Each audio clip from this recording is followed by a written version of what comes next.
Hello friends. So hi everyone, I am Satish Tripathi and I welcome everyone to the Path IAS Academy YouTube channel. So today we are going to take a very important session and that is related to the current affair, and we take a specific topic today, that is SSLV. You can see on the screen. So SSLV, that is small scale satellite launching vehicle, and it is a very important to learn because it is currently in news. When we talk about the ISRO, Indian Space Organization, it is on everywhere in the news. So when we talk about this ISRO, many launches we can see in the past time, from the Chandrayaan 3 to Chandrayaan 2, then Chandrayaan 1, Mars Orbiter Mission, Aditya L1 and many more. And we have recently also tested the RLV landing experiment. So when we talk about the ISRO, when this come into existence, ISRO की शुरुआत कब हुई? So ISRO की कहानी यह है कि 1962 में एक कमेटी बैठी, that will be under the leadership of Dr. Vikram Sarabhai. 1962 में इसका नाम इनकॉस्पार था, that is a private body, and once become government organization, that is Indian Space Organization in 1969. So INCOSPAR Indian national committee for space research से start हुई थी इसरो की. 1969 में जब इसरो का गठन हुआ, सो हमारे लिए एक बहुत बड़ा चैलेंज था एंड एक बहुत अच्छा न्यूज़ भी था कि देश अब स्पेस रिसर्च में आगे बढ़ने जा रहा है. इसी की बात करते करते हमने कई लॉन्चेस किया. आज हमारे पास कई सारे लॉन्चर्स हैं.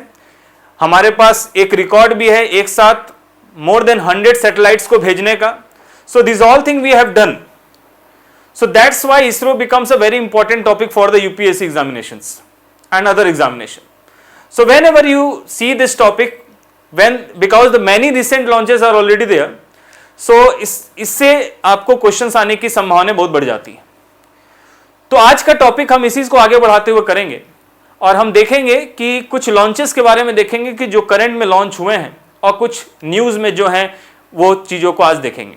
सो आज का टॉपिक बेसिकली कहा जाए तो ये साइंस एंड टेक्नोलॉजी से रिलेटेड है and we are going to talk about the SSLV. The main area of today's topic और main interest area is that will be SSLV.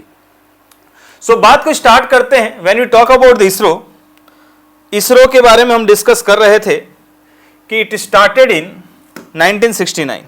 ISRO started in 1969. तो ये date आप ना भूलें, 15 अगस्त 1969. That is a very important date to learn. ISRO यहां पर introduce हुआ as a government body और यहां से काफी आगे बढ़ता गया और आज तक रुका नहीं है और कभी रुकेगा नहीं है. दिन पे दिन बहुत आगे बढ़ रहा है. So let's talk about what actually ISRO do. ISRO का मेन रिसर्च पॉइंट काम है और इसरो की अगर हम बेसिकली चीजों को समझें तो उसके बारे में हम कुछ पॉइंट्स को नोट कर सकते हैं कि सबसे पहले इसरो की हेडक्वार्टर कहाँ है. So ISRO headquarter at Bengaluru and it is a very important to know about this term. और इसका जो बेसिकली लॉन्चिंग व्हीकल स्टेशन जो है are built in Vikram Sarabhai space research centre. इसकी भी स्टोरी काफ़ी इंटरेस्टिंग है. सबसे पहला रॉकेट लॉन्चिंग स्टेशन TRLS बना, Thumba equatorial rocket launching centre. यही TRLS जब विक्रम साराभाई का डेथ हुआ उसी का नाम बन गया विक्रम साराभाई स्पेस सेंटर. और यहां पर बेसिकली आप देखेंगे कि यहां पर हम क्या देखते हैं कि जितने भी लॉन्चिंग व्हीकल्स होते हैं उनका प्रोडक्शन डिजाइन सब कहां होता है, VSSC में होता है. इसके अलावा अलग अलग सेंटर्स हैं, आप देख सकते हैं. UR Rao Satellite Center, that will be Bengaluru. Integrated and launching of satellites and launch vehicles are carried out from the Satish Dhawan Space Center, that is Sriharikota. आप देखोगे यहाँ से काफ़ी लॉन्च होता है आंध्रा. उसके बाद आप देखोगे कि LPSC भी है, that will be a liquid propulsion system center, that will be in Bengaluru. तो इसी तरह से इसरो के कई सेंटर्स हैं. उसमें आगे बढ़ते जाएंगे तो आपको एक SSC सेंटर भी दिखेगा, that is space application centre and एक रिमोट सेंसिंग सेंटर.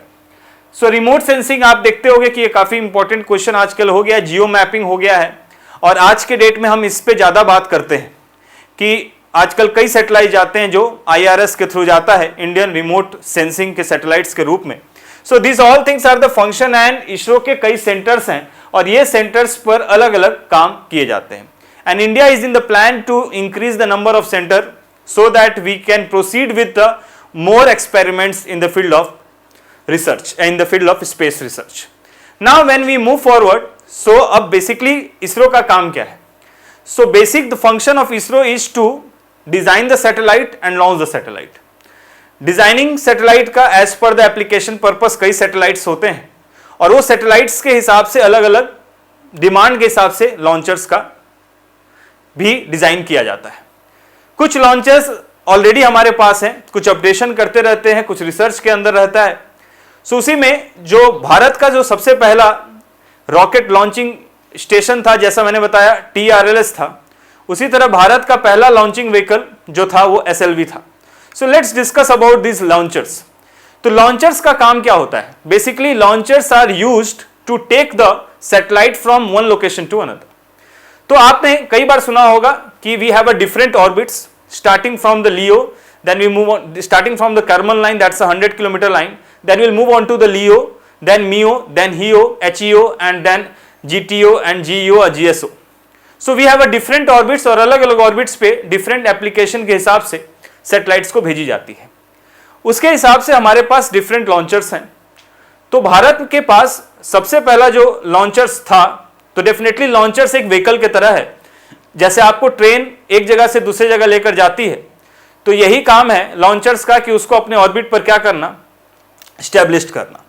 तो आप देखे होगे चंद्रयान 3 हो चाहे कहीं हो, इसका न्यूज आता है कि इसका जो लॉन्चर था वो हिंद महासागर में पाया गया, चाहे कहीं पाया गया. So it will be totally designated and it will be easily identified कि वो लोकेशन क्या है उसका. तो लॉन्चर का काम है उसको लेकर जाना. उसी क्रम में जो सबसे पहला लॉन्चर था that will B SLV-3. SLV का नाम सैटेलाइट लॉन्चिंग व्हीकल है, जो सबसे पहला लॉन्चर्स है. So we have a total 5 to 6 launchers will discuss today, in which the first launcher is SLV and the first successful launch was SLV-3. That's why it is written 3. That's not by mistake. तो SLV-1, SLV-2, SLV-3 इस तरह से था. तो सबसे successful बात करेंगे, satellite launching vehicle का शुरुआत हुई और इसमें 1980 में इसकी स्टार्टिंग की गई थी. इसके पहले हम लोग साउंडिंग रॉकेट को भेजा करते थे. And the first satellite, if you talk why we forgot it, we never forgot the first satellite that was launched by Soviet Union, that is in 1975, Aryabhata. But that was not from our India. India से launch नहीं किया गया था, satellite हमारा था.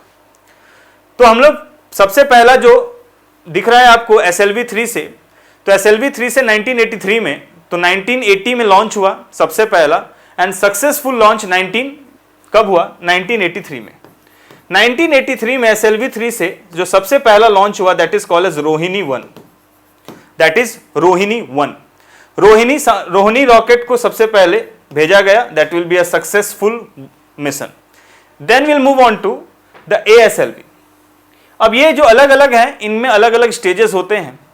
Stage बता दूं आपको कि जब आप रॉकेट को लॉन्च करते हो तो अलग अलग ऑर्बिट तक पहुंचाने के लिए अलग अलग क्या किया जाता है, स्टेजेस बनाए जाते हैं, ताकि वो एक स्टेज तक पहुंचे, उसके बाद नया फ्यूल काम करे और उसको फिर सेकेंड स्टेज में. तो जब तक ऑर्बिट जहां पहुंचाना है, डेजिग्नेटेड जो प्लेस है वहां पहुंचाने के लिए आपको किसकी जरूरत पड़ती है, that will be a fuel required होता है. So will talk about it later on. Then will move on to the next part that is ASLV. It consisting of 5 stages और इससे ज्यादा लॉन्च नहीं हुए. ASLV से ज्यादा सक्सेसफुल लॉन्च नहीं हुए. पहला दोनों लॉन्च अनसक्सेसफुल रहा, लेकिन फर्स्ट सक्सेसफुल लॉन्च माना जाता है 1988 में. That will B SROS-2. SROS-2 satellite आपको ASLV से भेजी गई थी. इसमें 5 स्टेज थे, सॉलिड फ्यूल्स का यूज होता था and it is better than the SLV. लेकिन क्योंकि इसके बाद तुरंत PSLV का लॉन्च हो गया था, तो जिसके कारण अब ASLV का यूज नहीं होता है. That's why here it is written retired. तो ये जो रिटायर्ड वर्ड लिखा हुआ है that is only because of these 2 things are not in use. इनको रिटायरमेंट दे दी गई है. So everything has some end. So here also there is an end. So now let's move on to the next part. Here comes the PSLV and GSLV. So polar satellite launching vehicles and GSLV, that is geosynchronous satellite launching vehicles. ये दो नाम कैसे आए सबसे पहले? So when we talk about the satellite launching vehicles, so we have 2 things in our mind. So whenever we talk about the satellite launching vehicles, that must be one thing depend upon how much is the payload and where you want to send it.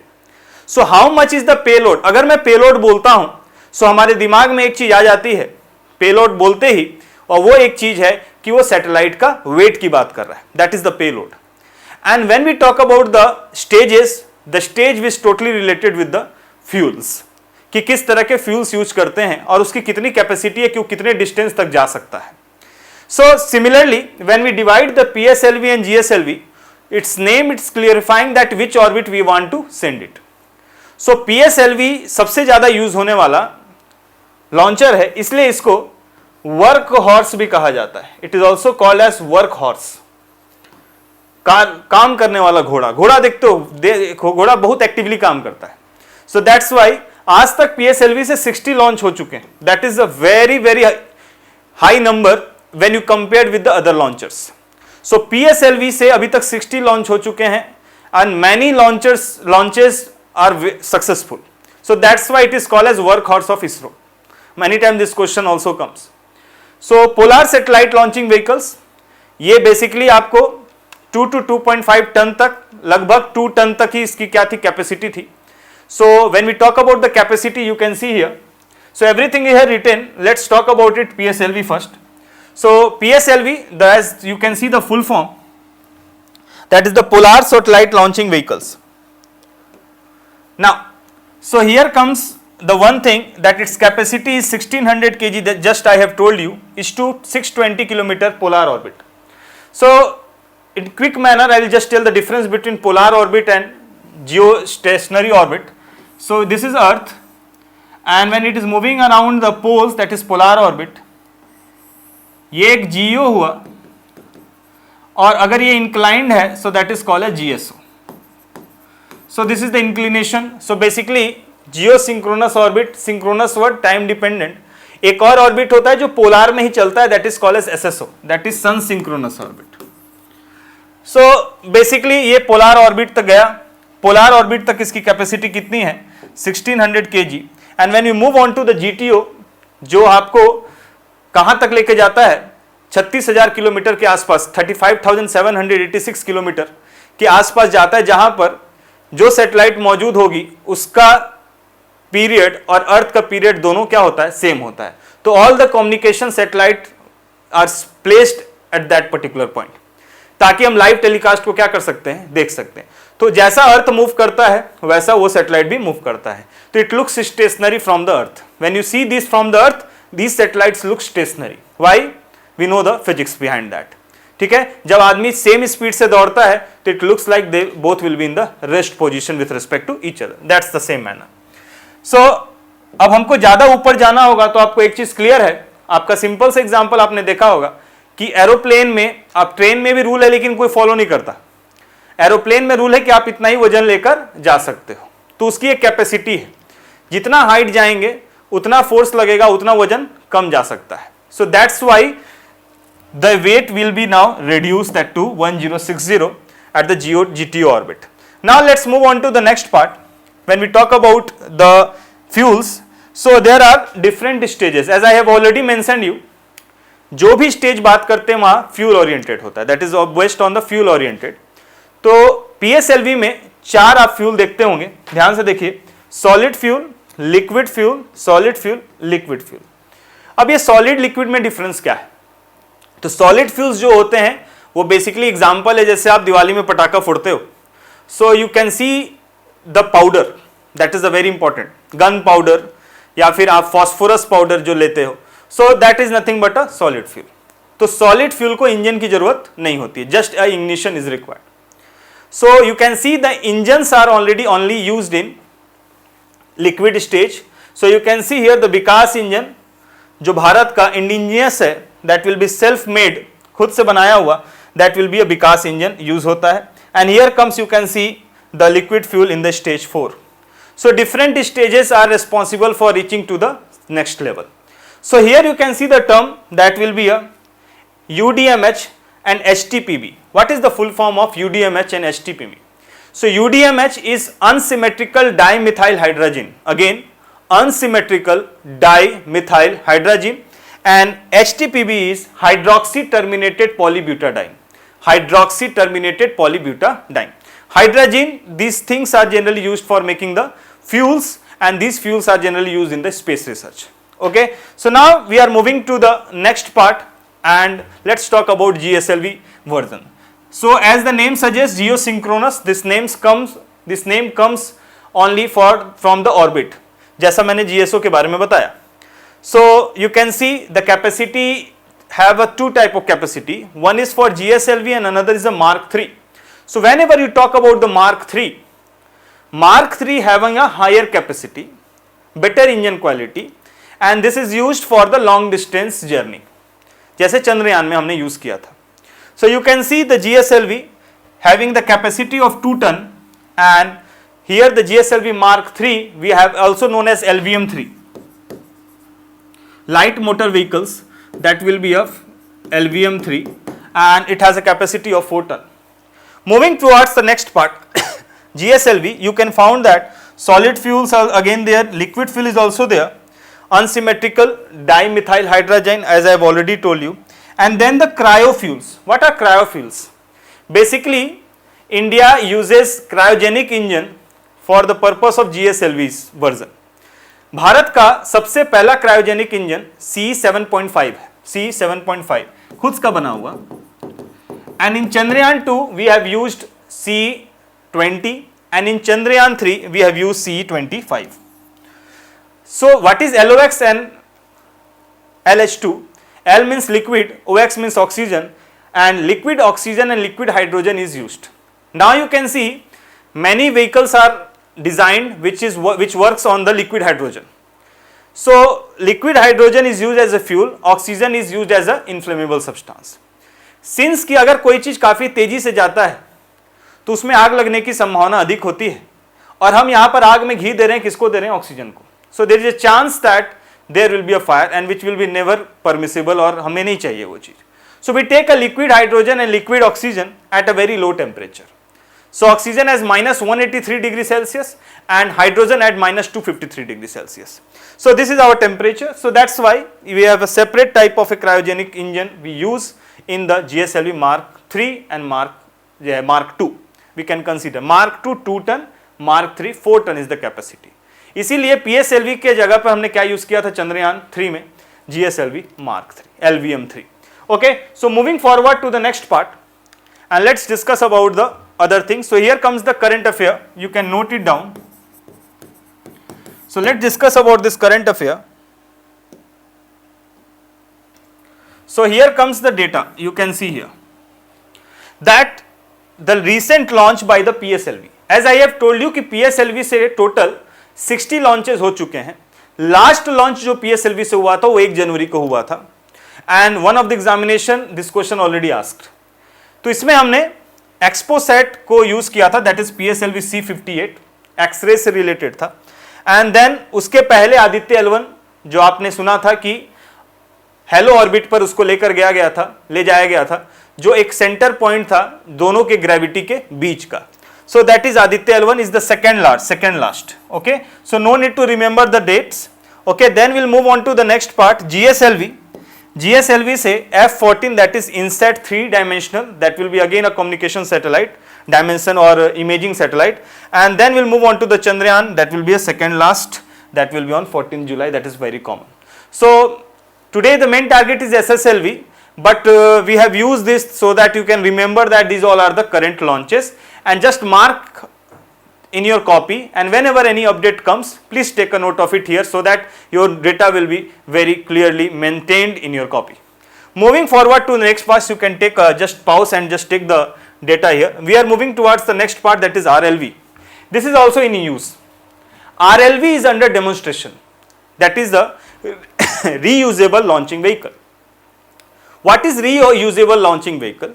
Basically जो भी launchers होते हैं वो छोड़कर orbit पर वापस आ जाना. जैसे फ्लाइट क्या करती है, आपको लैंड कराई और वो वापस आ गई तो लेकर भी आती है. तो इसी तरह के एक व्हीकल, इसीलिए इसका नाम पड़ा reusable launching vehicle. Many countries already have, we are in that same situation and we try to make it very soon. इसके 2 एक्सपेरिमेंट हो चुके हैं. एक एक्सपेरिमेंट हुआ था, इसको फुल फॉर्म में देखा जाए so it is known as RLVTD, RLV reusable launching vehicle and TD is technological demonstration.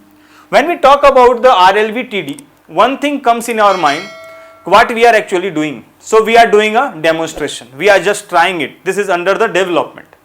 So as I have told you that 2 experiments we have already done, we have already completed. The first experiment we have done, that is the launching experiment. Okay, so that is LEX, that is the launching experiment. We have launched it and it reaches to around 64 meter around, and now we have done the landing experiment. So landing experiment, the name of that winged vehicle is given as Pushpak. तो आपने news में पुष्पक सुना होगा.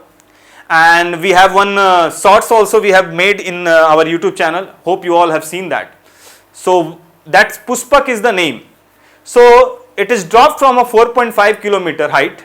So now you can see the term here, that is a very important, that reusable launching vehicles technology through the RLV LEX, that is the landing experiment we have already done here. So test range, and this is done is Chitradurga in Karnataka. Pushpak was lifted by an Indian Air Force Chinook helicopter and was released from the 4.5 kilometer height. So I hope you know about it. Please take a note of it. That is a very important term, and this is again a very current news. Okay, without wasting time, let's move on to the another news, that is SSLV. So when we talk about SSLV, this is basically used for the low payload experiment, and it is generally used up to the LEO orbit. Okay, जहाँ पर height कम हो और छोटे छोटे experiments के लिए हम लोग ने इसको यूज़ किया. अब इसका यूज़ करने का कारण क्या था? जब हमारे पास PSLV है, GSLV है, तो बेसिकली इसका यूज़ हमने इसलिए किया, इसको यूज़ करने का मेन मकसद था हमारा कि हम क्या करें, कॉस्ट को कम करें.